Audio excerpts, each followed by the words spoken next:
फटाफट से अरविंद वाजपेयी, पहला कमेंट आपसे चाह रहा हूं, क्या क्योंकि गांधी परिवार से हैं तो जब जब नियम कायदे से कोई काम होगा तो ये कहा जाएगा उधर से कि साहब बदले की कार्रवाई है और गांधी परिवार है इसलिए छोड़ देना चाहिए, इन पर ये नियम लागू नहीं होना चाहिए? अरविंद वाजपेयी अरे बोलिए, ये फिर तो राजीव भाई आपके पास बड़े आऊं। नहीं नहीं रोहित जी, ये तो बड़ी संविधान की दुहाई देते हैं, कानून की दुहाई देते हैं, बड़े मॉरल वैल्यूज की दुहाई देते हैं। जब इंटाइटलमेंट नहीं है अकॉर्डिंग टू लॉ, तो कैसे उसको क्लेम करेंगे? और मैं तो सोच रहा था इनको डिफेंड करना ही नहीं चाहिए। देखिए, न वो सांसद हैं, जेड प्लस उनकी सिक्योरिटी खत्म हो चुकी है नवंबर 2019 से ही, तो किस बात का हक दिखा रहे हैं वो आप सही कह रहे हो कि गांधी परिवार का मेंबर होने की वजह से तो नहीं मिलेगा। अच्छा, इनके पास तो अनेकों प्रॉपर्टियां हैं, इनके पतिदेव तो जो है ना प्रॉपर्टी का ही बिल्डर है, बड़े भारी बिल्डरों को काम किए हैं। हरियाणा में कितने केस चल रहे हैं वो भी इनको जानकारी है। तो कम से कम यह तो कोई ऐसा आदमी हो जो इंटाइटलमेंट हो और उसको इलीगल तरीके से हटाने की बात की हो। शोकॉज नोटिस दिया इनको, इन्होंने एरियर्स नहीं दिए थे, वो भी इन्होंने अब जमा कराए हैं। मतलब ता जिंदगी ये सरकारी सुविधाओं का इस्तेमाल करेंगी, ये हक किसने दे दिया? ये जनता की बात करते हैं तो जनता के पैसे को क्यों खराब करेंगे?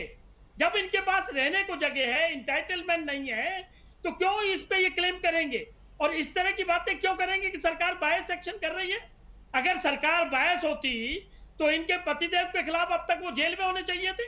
बिल्कुल नहीं, वो हाईकोर्ट गए, हाईकोर्ट ने प्रोसीडिंग स्टे की तो कानून अपना काम करता। और इस केस में भी यही है, ये पब्लिक प्रीमिसेस एक्ट के अंदर आता है, अनऑथराइज्ड ऑक्यूपेंट के एक्ट में। अगर इंटाइटलमेंट नहीं है तो स्टेट ऑफिसर को पावर होती है कि वो शोकॉज नोटिस दे, उनको 30 दिन का टाइम दे और उसके बाद उनको खाली करे। और अगर खाली नहीं पर करेंगे वाजपेयी जी, तो उन्होंने बंगला सामान खाली बाहर करने से भी मना नहीं फेंका किया। जाता है। जरा उसकी भी मर्यादा उनको जो रखिए। नोटिस तो आया कानून उसके का बाद जो पालन जानकारियां करिए। आ रही हैं, जो संकेत आ रहे हैं, उनकी लखनऊ शिफ्टिंग की तैयारी हो रही है। मैं जवाब दे दूं। उन्होंने खाली करने से मना नहीं किया है।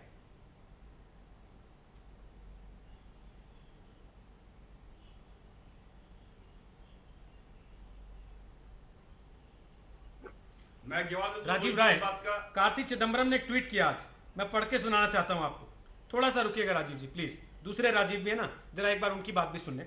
राजीव राय, अखिलेश यादव का बंगला खाली हुआ, काफी हंगामा, काफी ड्रामा हुआ, हालांकि उसमें चीजें काफी गलत दिशा में चली गई, जिसको लेकर तमाम तरह के आरोप प्रत्यारोप भी लगे। उसको किनारे करते हुए कार्ति चिदम्बरम ने ट्वीट किया है। उन्होंने लिखा कि कांग्रेस पार्टी के राष्ट्रीय रिवाइवल का रास्ता उत्तर प्रदेश से जाता है। अब समय आ गया है कि प्रियंका गांधी वाड्रा को उत्तर प्रदेश में मुख्यमंत्री पद का कैंडिडेट घोषित कर दिया जाए, वो लखनऊ में रहें और पार्टी की तरफ से मोर्चा संभालें। तो ये तो समाजवादी पार्टी के लिए भी बड़ी मुश्किल हो जाएगी जब वो लखनऊ में रहेंगी। तो रोहित जी, समाजवादी पार्टी के लिए कोई मुश्किल नहीं। मैं आपको सबसे पहले आपके सवालों का जवाब देने से पहले दोनों पार्टियों को बधाई दे दूं कि भारतीय जनता पार्टी को आज खुश होना चाहिए कि लद्दाख में कब्जाई हुई जमीन को खाली नहीं करा सके, लेकिन एक बंगला एक अमुक व्यक्ति विशेष का करा रहे हैं। और कांग्रेस को खुश होना चाहिए कि उसी के रास्ते पर भारतीय जनता पार्टी जा रही है। कांग्रेस ने भी अपने जमाने में बंगले खाली कराए हैं, भारतीय जनता भी ने कराया है। उत्तर प्रदेश में पूरे मुख्यमंत्री में सुरक्षा भी होता है, लोगों से मिलने जुलने भी आते हैं, राष्ट्रीय पार्टियों का अध्यक्षों का खाली करा लिया जाता है, मध्य प्रदेश में दिया जाता है, राजस्थान के पूर्व मुख्यमंत्री का मकान खाली करा लिया गया। तो जो बंगले की राजनीति दोनों पार्टियां कर रही हैं, देश की जनता देख रही है। और जहां तक उत्तर प्रदेश आना का सवाल है, तो उत्तर प्रदेश में सबका स्वागत है, देश का सबसे बड़ा प्रदेश है।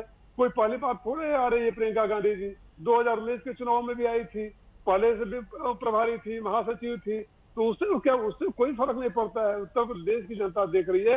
ये लोग भारतीय जनता पार्टी की सरकार तो चौधरी चरण सिंह को जो स्मारक निवास था उसको भी खाली करा लिया था, और उसको उनको चौधरी चरण सिंह को सम्मान देने की बात करते हैं।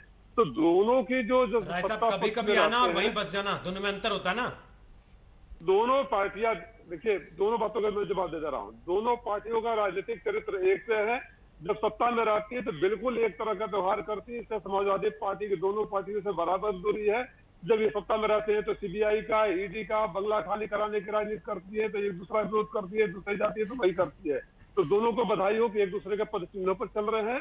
उत्तर प्रदेश थोड़े दिन पहले तक आप साइकिल पे घुमा रहे थे कांग्रेस पार्टी को, आज आप ऐसी बातें कर रहे हैं कि मतलब पता नहीं कितना बड़ा आप लोगों ने झेला हो कांग्रेस पार्टी का। रोहित भाई, जब लोग आपको याद दिलाते थे कि जिसके साथ आप गठबंधन कर रहे हैं उन्होंने कैसे सीबीआई का इस्तेमाल करके आप पे दबाव बनाया बार बार, तो आप कहते थे कि नहीं ऐसा कुछ नहीं, आज आप कह रहे हैं दोनों का चरित्र एक सा है, मकान खाली करा लेते हैं अनुभव लोग। से शिक्षा है ना, अनुभव से शिक्षा है। मैं दोनों के चरित्र उदाहरण के साथ दिया, कहीं उदाहरण में भेद हो तो बताइए।